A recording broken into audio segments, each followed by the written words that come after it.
Tips and tricks. Tip for the day. Have you ever needed to access the property of an object? For example, what about whether it's in manual or automatic? Today we're going to show you how to find those properties.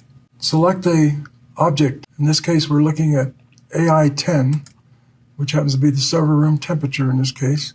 When you open that up, that gives you all the standard object information as far as the name, the sensor type, the filter that's applied, whether it's been commissioned or not. But there's also other properties associated with this object.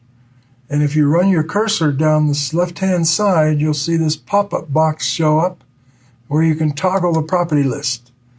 So now we've brought in the property list, and you can go down through here now and select a property that you can actually use in GCL to write to or to read and help you out with your programming. And also you can get general information that you would not normally see just by looking at the object through the normal window. That's tips and tricks for today.